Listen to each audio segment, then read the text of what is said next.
So out of all the enemies the Justice League has ever faced, what really has been the greatest threat to humanity? We begin with Solomon Grundy doing his best Hulk impression as he flees from the military. However, Aquaman appears and interrupts things, taking Grundy away. If you want to live, come with me!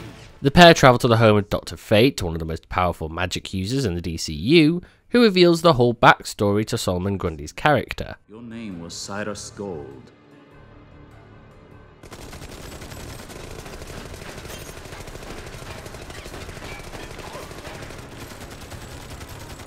An evil man who performed many evil deeds. Which is once again that whole issue I keep bringing up about the fact we never learnt the backstory for the main characters, but learning all of this is extremely important for the episode, as you'll see. Upon learning his origins, Grundy is no longer obsessed with a need for gold, something that wasn't really brought up before now, but instead Grundy wants his soul back. The League helps out the members of the military who are attacked by Aquaman, which leads them to Atlantis. However, they're attacked en route by a strange monster.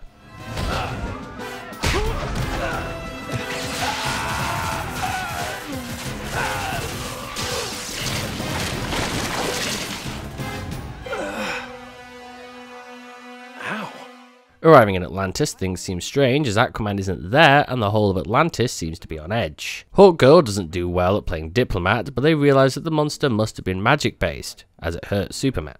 The League go to Fate's home and essentially start breaking and entering, finding Grundy about to be the recipient of the business end of Aquaman's trident. The trident of Poseidon. And the forbearance of a dead man.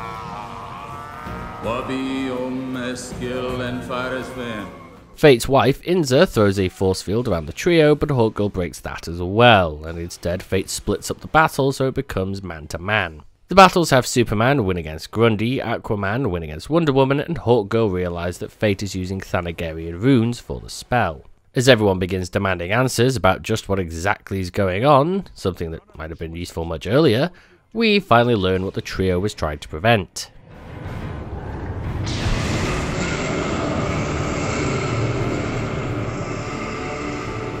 We were trying to prevent that. Yeah, that would be Cthulhu. Oh no, wait, Ixthulhu, the off-brand Chinese knockoff of Lovecraft's creation. The creature attacks, but Fate and Hawkgirl are able to hold it off, with Fate soon explaining what the creature is and why it's so important that it's stopped. The creature and its minions tried to attack Earth long ago, but were driven back by Poseidon, Atlantis' ruler at the time, due to the magical energies of his trident, which for some reason were also the only things keeping Atlantis afloat. With Ixthulhu trying to attack Earth again, Grundy was going to be the willing sacrifice to secure the portal forever. We also learned that early Thanagarians worshipped him.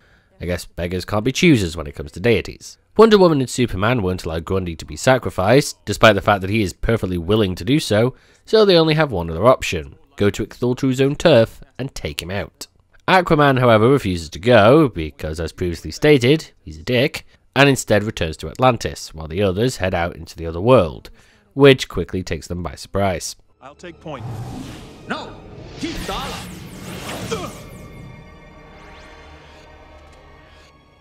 What did you do that for?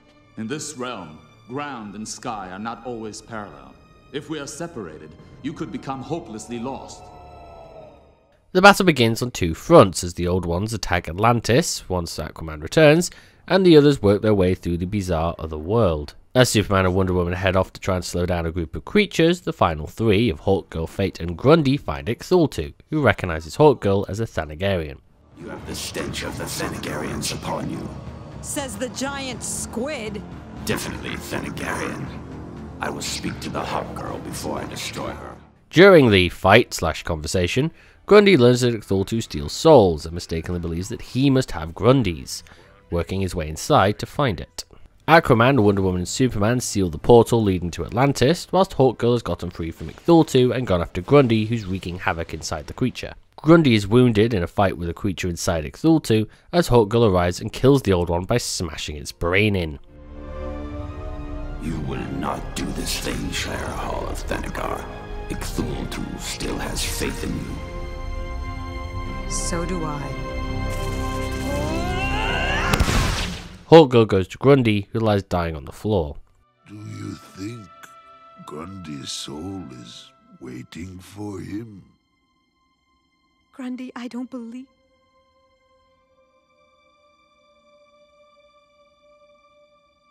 Yes. It's waiting for you. Then Grundy gets his reward. With everything over, they all head back to the real world and bury Grundy, though Hawkgirl is shaken by the experience. He was happy at the end. I still don't understand why. It's faith, Hawkgirl.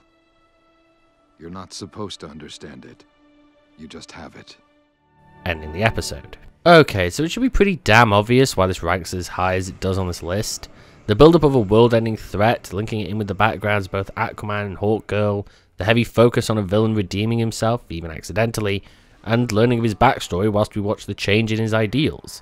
That's a hell of a lot of character development. And given the truly emotional ending for the episode, there's a lot to love. Of course, they do try to recapture some of this during Justice League Unlimited with similar results, but let's focus on here for now. The weaker side of this episode is simply that several members of the cast have little to do other than be there for the subplot. Aquaman, Wonder Woman and Superman save Atlantis, great for them, except it has no real bearing on the plot whatsoever, so really, why have these characters take up space?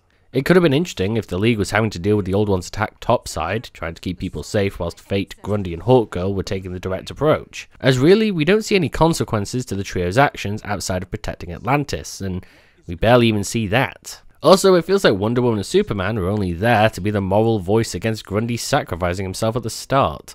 Once that bit's been done, the only reason for them to stick around was to fight things. The issue is, if you're going to have an interesting A plot that carries so well all the way through, you either need to back it up with just as good a B plot, or focus harder on the A plot.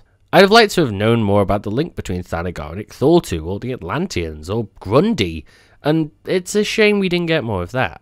However, for now, this Terror Beyond rests at number 6.